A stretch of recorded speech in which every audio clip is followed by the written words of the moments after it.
IPL 2025 44వ మ్యాచ్లో KKR మరియు PBKS జట్లు తలపడబోతున్నాయి. అండ్ ఈ మ్యాచ్ని అయితే ఈరోజు కోల్కతాలోని ఈడెన్ గార్డెన్స్ వేదికగా ఆడబోతున్నారు. ఈ మ్యాచ్లో విజయం అయితే రెండు జట్లకు చాలా ఇంపార్టెంట్. ఎస్పెషల్లీ హోమ్ టీమ్ అయిన కేకేఆర్ టీం అయితే చాలా డెస్పరేట్గా ఉంటారు. ఎందుకంటే వాళ్ళు ఆల్రెడీ ఈ సీజన్లో 5 మ్యాచ్లు ఓడిపోయి పాయింట్స్ టేబుల్లో 7వ ప్లేస్లో ఉన్నారు. దీంతో ఈ మ్యాచ్లో కూడా ఓడిపోతే కేకేఆర్ టీంకు ప్లే ఆఫ్ అవకాశాలు చాలా వరకు తగ్గిపోతాయి. ఇన్ఫ్యాక్ట్ నెక్స్ట్ మిగిలిన అన్ని మ్యాచెస్లో గెలిస్తే తప్ప ప్లే ఆఫ్స్కి వెళ్ళలేరు అనే సిచ్యువేషన్ వస్తుంది. వేరే పీబీకేఎస్ టీం చూసుకుంటే కేకేఆర్తో కంపేర్ చేసుకుంటే కాస్త బెటర్ స్పాట్లో ఉన్నారు. పాయింట్స్ టేబుల్లో 10 పాయింట్లతో 5వ ప్లేస్లో ఉన్నారు. బట్ స్టిల్ పీబీకేఎస్ టీం కూడా ఈ మ్యాచ్లో విజయం ఇంపార్టెంటే, ఎందుకంటే టాప్ వల్ల విపరీతమైన కాంపిటీషన్ ఉంది. దీంతో క్రూషియల్ టైంలో పీబీకేఎస్ టీం తమ స్థానాన్ని మెరుగుపరుచుకోవాలి. ఎస్పెషల్లీ వాళ్ళకంటే కింద ఉన్న టీమ్స్ మీద గెలిస్తే ఆటోమేటిక్గా వాళ్ళ స్థానం మెరుగవుద్ది.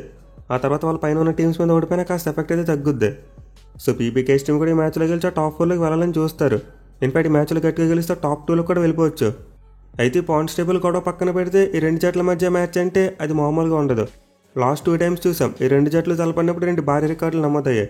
గతేడాది ఇదే గ్రౌండ్లో రెండు జట్ల మధ్య మ్యాచ్ జరిగినప్పుడు పీబీకేఎస్ టీం ఒక అతిపెద్ద టార్గెట్ని చేసి రికార్డుని క్రియేట్ చేశారు. అండ్ ఏడాది చూసుకుంటే 10 డేస్ బ్యాక్ ముందు చూసాం పీబీకేఎస్ టీం మరో రికార్డ్ క్రియేట్ చేసింది. ఈసారి లోయెస్ట్ టోటల్ని డిఫెండ్ చేసుకున్నారు. సో చివరికి రెండు జట్ల మధ్య జరిగిన 2 మ్యాచ్లు కూడా 2 భారీ రికార్డులు క్రియేట్ అవ్వడం చూసాం మనం. మరి ఈ మ్యాచ్లు కూడా అలాంటి జరిగే ఛాన్స్ ఉందంటే డెఫినెట్లీ ఛాన్స్ ఉంది. ఎందుకంటే రెండు టీంలు కూడా ఈ మ్యాచ్ల విజయం అనేది ఇంపార్టెంట్ అని చెప్పి ఆల్రెడీ మాట్లాడుకున్నాం. దీంతో ఖచ్చితంగా కాంపిటీషన్ టాప్ మ్యాచ్లో ఉండబోతుంది. సో ఒకప్పుడు చూసుకుంటే రెండు జట్ల మధ్య కాంపిటీషన్ చాలా వరకు వన్ సైడెడ్గా ఉండేది. ఎక్కువగా కేకేఆర్ వాళ్ళ మ్యాచ్లు గెలిచేవారు. కానీ రీసెంట్ టైమ్స్లో చూసుకుంటే మాత్రం కాంపిటీషన్ విపరీతంగా పెరిగిపోయింది. ఈ రెండు జట్ల మధ్య కాంపిటీషన్ విపరీతంగా పెరిగిపోయింది. ఆల్మోస్ట్ ప్రతి మ్యాచ్లో కూడా నెక్ టు నెక్ కాంటెస్ట్ అయితే చూస్తున్నాం. దీంతో ఈ రోజు గేమ్లో కూడా మనమైతే ఒక క్లోజ్ మ్యాచ్ చూసేందుకు ఎక్కువ అవకాశాలు ఉంటాయి.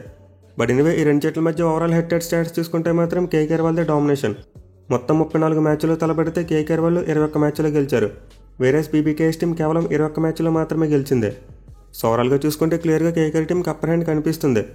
బట్ రీసెంట్ టైమ్స్లో చూసుకుంటే మాత్రం ఈ రెండు జట్ల మధ్య కాంపిటీషన్ చాలా క్లోజ్గా ఉంది. గత 5 మ్యాచ్లో పీబీకేఎస్ వాళ్ళు 3 గెలిచారు, కేకేఆర్ టీం 2 గెలిచింది. ఇన్ఫాక్ట్ ఐపీఎల్ 2020 దగ్గర నుంచి చూసుకుంటే చివరి 9 మ్యాచ్ల్లో 5 పీబీకేఎస్ వాళ్ళు గెలిచారు, 4 కేకేఆర్ వాళ్ళు గెలిచారు. సో దీన్ని బట్టి మనం అర్థం చేసుకోవచ్చు లాస్ట్ ఫ్యూ ఇయర్స్గా పీబీకేఎస్ టీం కేకేఆర్ మీద తమ రికార్డుని బెటర్ చేసుకుంటూ వస్తున్నారు. దీంతో ఈ మ్యాచ్లు కూడా అదే రిపీట్ చేయాలని చూస్తారు. మెయిన్ ఏడాది కేకేఆర్ టీం తమ హోమ్ సాయిల్ మీద కూడా బాగా స్ట్రగుల్ అవుతుంది. సో గతంలో అంటే కేకేఆర్ వాళ్ళు ఈడెన్ గార్డెన్స్ గ్రౌండ్లో చాలా మంచిగా ఆడేవారు. కానీ ఈసారి చూసుకుంటే మాత్రం వాళ్ళ పెర్ఫార్మెన్స్ డిప్ అయిపోయింది. పోనీ పిచ్ని ఏమైనా బీభత్సంగా మార్చేశారు అందుకే వాళ్ళు అలా ఆడుతున్నారు అనుకుంటే అలాంటిది ఏమీ లేదు. ఈ ఏడాది కూడా ఈడెన్ గార్డెన్స్ పిచ్లో పెద్దగా డిఫరెన్స్ ఏమీ లేదు. ఎప్పుడు ఉండేలాగే స్పిన్ బౌలింగ్ అనుకూలిస్తుంది అండ్ బ్యాట్స్మెన్ కూడా కొంతవరకు ఫ్రెండ్లీగా ఉంటుంది. సో ఆల్రెడీ సీజన్లో అయితే మనం ఈడెన్ గార్డెన్స్ గ్రౌండ్లో చూసాం భారీ స్కోర్లు వచ్చాయి. At the same time bowlers కూడా కొన్ని మ్యాచ్లో డామినేట్ చేశారు. మెయిలీ స్పిన్నర్స్ ఈ పిచ్ మీద బాగా వేయగలుగుతున్నారు. అండ్ దీంతో ఈ మ్యాచ్లో కూడా మనం కొంతవరకు న్యూట్రల్ కైండ్ ఆఫ్ వికెట్ని ఎక్స్పెక్ట్ చేయవచ్చు. ఈవెన్ పేస్ బౌలర్స్ కూడా మంచిగా పేస్ వేరియేషన్ చేస్తే వాళ్ళు కూడా హెల్ప్ లభిస్తుంది. సో ఓవరాల్గా చూసుకుంటే present Eden Gardens pitch bat and బాల్కి ఈక్వల్ అసిస్టెన్స్ అందిస్తుంది. దీంతో ఈ మ్యాచ్లో కూడా మరోసారి మనం అలాంటిది ఎక్స్పెక్ట్ చేయవచ్చు.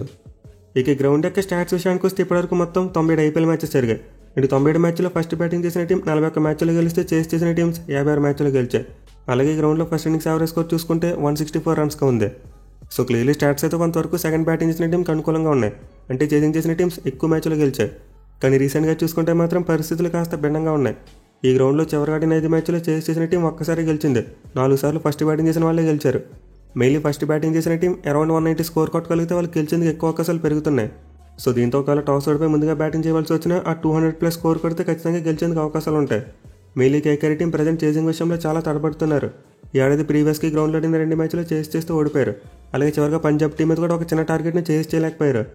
సో దీంతో కేకేఆర్ టీం మ్యాచ్లో ఫస్ట్ బ్యాటింగ్ చేయడం ఏమాత్రం బ్యాడ్ ఆప్షన్ కాదు. బట్ ఐడియల్గా చూసుకుంటే మాత్రం మోస్ట్ లైక్లీ టాస్ గెలిచిన కెప్టెన్ ముందుగా ఫీల్డింగ్గా తీసుకుంటారు. ఇక గ్రౌండ్లో కేకేఆర్ టీంకి ఓవరాల్గా మంచి రికార్డు ఉన్నప్పటికీ ఏడాది మాత్రం చాలా స్ట్రగుల్ అవుతున్నారు. ఆడిన 4 మ్యాచ్లో 3 మ్యాచ్లు ఓడిపోయారు. అలాగే రీసెంట్ ఫామ్ కూడా వాళ్ళది అంత మంచిగా లేదు. చివరిగా 2 మ్యాచ్లు ఓడిపోయి మ్యాచ్లోకి వస్తున్నారు. బట్ ఎనివే ఈ మ్యాచ్లో వాళ్ళకున్న బిగ్గెస్ట్ పాజిటివ్ ఈ గ్రౌండ్లో పీబీకేఎస్ టీం మీద అద్భుతమైన రికార్డు ఉంది. మొత్తం ఈ గ్రౌండ్లో వాళ్ళతో 13 మ్యాచ్లు ఆడితే 9 మ్యాచ్లో పీబీకేఎస్ టీంని డిఫీట్ చేశారు. అదైతే ఒక కైండ్ ఆఫ్ రికార్డ్ అని చెప్పుకోవచ్చు. ఒక పర్టికులర్ గ్రౌండ్లో ఒక టీం 2 సార్లు ఓడించడం ప్రీవియస్గా ఐపీఎల్ ఎక్కువ సార్లు జరగలేదు. ఇన్ఫాక్ట్ ఇది జాయింట్ హైయెస్ట్లో ఉంది. సో దీంతో డెఫినెట్లీ సైకలాజికల్ అడ్వాంటేజ్ కేకేఆర్ టీంకి ఉంటుంది. బట్ పీబీకేఎస్ టీం అసలు తక్కువ అంచనా వేయకూడదు. వాళ్ళు ఈ సీజన్లో అద్భుతంగా ఆడుతున్నారు. అండ్ ఈ మ్యాచ్లో ఓడిపోయి వస్తున్నప్పటికీ వాళ్ళ ఫామ్ మెరుగ్గానే కనిపిస్తుంది. కేకేఆర్తో కంపేర్ చేసుకుంటే చాలా బెటర్గా పెర్ఫామ్ చేస్తున్నారు. సో దీంతో ఈ మ్యాచ్లో అయితే పీబీకేఎస్ టీంకి గ్రౌండ్లో తమకున్న రికార్డును మెరుగుపరచుకోవడానికి మరో అవకాశం దొరకబోతుంది. లాస్ట్ ఇయర్ అయితే ఒక భారీ టార్గెట్ని చేసి కేకేఆర్ టీంకి షాక్ ఇచ్చారు. ఈసారి కూడా మీకు అలా షాక్ ఇవ్వచ్చు. సో నాకైతే కొందరికి మ్యాచ్లో పీబీకేఎస్ టీం వాళ్ళు ఫేవరెట్స్గా కనిపిస్తున్నారు. ఇక టీమ్స్ విషయానికి వస్తే కేకేఆర్ టీం అయితే చాలా పీకల్లోతో కష్టాలు కనిపిస్తుంది. ఎస్పెషల్లీ వాళ్ళ బ్యాటింగ్ చాలా స్ట్రగుల్ అవుతుంది. ఆల్మోస్ట్ ప్రతి మ్యాచ్లో కూడా ఫెయిల్ అవుతున్నారు. ఏదో ఒక మ్యాచ్లో ఎస్ఆర్హెచ్ మీద సరిగ్గా ఆడారు అనుకుంటా, బట్ మిగతా మ్యాచ్లో చూసుకుంటే మాత్రం వాళ్ళ బ్యాటింగ్ చాలా ఫ్లాప్ అవుతుంది. మెయిన్లీ కేకేఆర్ టీంకి వాళ్ళ మిడిల్ ఆర్డర్ బిగ్గెస్ట్ వీక్నెస్లా తయారైంది. అసలు వాళ్ళ middle order batsmen spin bowling ఆడేందుకు చాలా ఇబ్బంది పడుతున్నారు. ఈవెన్ అజింక్య రహానే కూడా ఏడాది రన్స్ కొడుతున్నప్పటికీ స్పిన్ బౌలింగ్ విషయంలో స్ట్రగుల్ అవుతున్నాడు. యాక్చువల్గా ఏడాది కేకేఆర్ టీం యొక్క డౌన్ఫాల్కి ఇది కూడా ఒక రీజన్. వాళ్ళ బౌలింగ్ మరియు స్పిన్నర్స్ మంచిగానే రాణిస్తున్నారు, కానీ లాస్ట్ ఇయర్కి డిఫరెన్స్ ఏంటంటే ఓపెనింగ్ పార్ట్నర్షిప్ సరిగ్గా రావట్లేదు. అలాగే మిడిల్ ఆర్డర్లో స్పిన్నర్స్ని సరిగ్గా ఆడలేకపోతున్నారు. ఇన్ఫాక్ట్ ఏడాది చూసుకుంటే కేకేఆర్ టీం అసలు ఒక్క మ్యాచ్లో కూడా 50+ ఓపెనింగ్ పార్ట్నర్షిప్ నమోదు చేయలేదు. ఐపీఎల్ 2024 ఇలాంటి పూర్ రికార్డ్ కేకేఆర్ టీంకే చెల్లింది. మిగతా 9 టీంలు కూడా 50 కంటే ఎక్కువ కొట్టారు వికెట్ కోల్పోకుండా. ఇక ముందు చెప్పినట్టు మిడిల్ ఆర్డర్లో బ్యాట్స్మెన్ స్పిన్ బౌలింగ్కి చాలా స్ట్రగుల్ అవుతున్నారు. ఎస్పెషల్లీ వెంకటేశ్వర్ అయితే బాగా ఇబ్బంది పడుతున్నాడు. అండ్ ఆల్సో రింకు సింగ్ కూడా అంత మంచి ఫామ్లో లేడు. ఇక రస్సెల్ చూసుకున్న రమన్దీప్ సింగ్ చూసుకున్న మెరుపులు అయితే రావట్లేదు.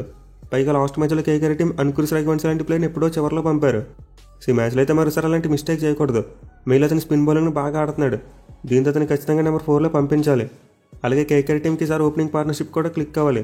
ఇన్ఫాక్ట్ నేను అడిగితే వాళ్ళు సునీల్ నారాయణ కాస్త కింద పంపించి రహానే చేత ఓపెనింగ్ చేస్తే బెటర్ అనుకుంటున్నా. ఎందుకంటే ఇప్పటివరకు కేకేఆర్ టీం ట్రై చేసిన 2 ఓపెనింగ్ కాంబినేషన్స్ కూడా ఫెయిల్ అయ్యాయి. సరే డెఫినెట్లీ వాళ్ళు అయితే మరోసారి గుర్బాజ్కి ఛాన్స్ ఇస్తారు, బట్ నాకైతే ఈ మ్యాచ్లో వాళ్ళు ఓపెనింగ్ కాంబినేషన్ మారిస్తే బెటర్ అనిపిస్తుంది. ఇక బౌలింగ్ విషయానికి వస్తే స్పిన్నర్స్ అయితే మంచిగానే వేస్తున్నారు. లాస్ట్ మ్యాచ్లో కొంచెం అటు ఇటు అయింది. అలాగే పేసర్స్ చూసుకున్న పర్వాలేదు, ఒక మాదిరిగా రాణిస్తున్నారు. యాక్చువల్గా కేకేఆర్ టీంకి బౌలింగ్లో బేవచ్చమైన సమస్యలు ఏమీ లేవు. కొంతవరకు హాట్ అండ్ కోల్డ్గా ఉంటుంది తప్పిస్తే చాలా వరకు మంచిగానే రాణించారు. అయితే మేబీ మ్యాచ్ కోసం వాళ్ళైతే బౌలింగ్లో ఒక మార్పు చేసేందుకు అవకాశం కనిపిస్తుంది. అదేంటంటే మొయిన్ అలీని పక్కన పెట్టి మళ్ళీ నోకిని తిరిగి తీసుకొచ్చే అవకాశాలు ఉంటాయి. ఎందుకంటే పీబీకే టీంలో చాలామంది రైట్ హ్యాండ్ బ్యాట్స్మెన్ ఉన్నారు. దీంతో మొయిన్ అలీని కౌంటర్ అటాక్ చేసే ప్రయత్నం చేస్తారు. సో మేబీ మ్యాచ్ కోసం కేకేఆర్ టీం తమ ప్లేయింగ్ లెవెన్లో చేస్తే ఒక్క మార్పు చేయొచ్చు. అదర్వైజ్ వాళ్ళు మరోసారి 3 స్పిన్నర్స్ తేవాలనుకుంటే సేమ్ ప్లేయింగ్ లెవెన్తో వచ్చినా సరే వాళ్ళు మార్చిపోవడం లేదు.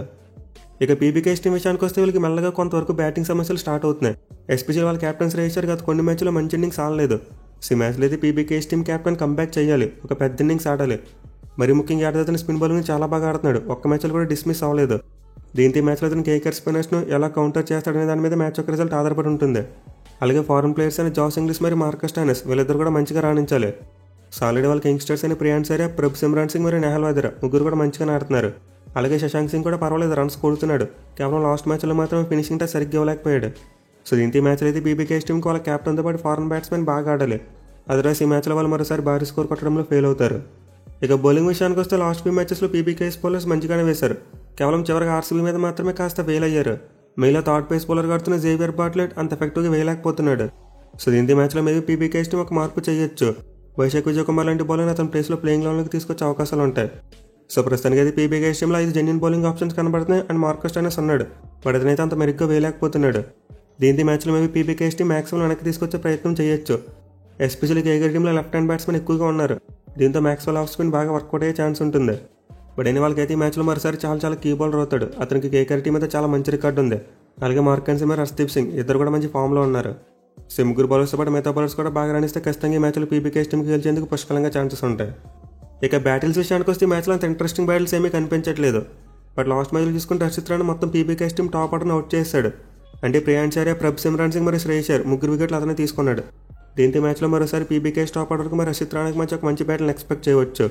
అలాగే ముందు చెప్పుకున్నట్టు Shreyas Iyer versus KKR spinners ఇది కూడా చాలా మంచి బ్యాటిల్. అండ్ ఆల్సో కేకేఆర్ మీద చాలా రికార్డు గురించి కూడా మాట్లాడుకున్నాం.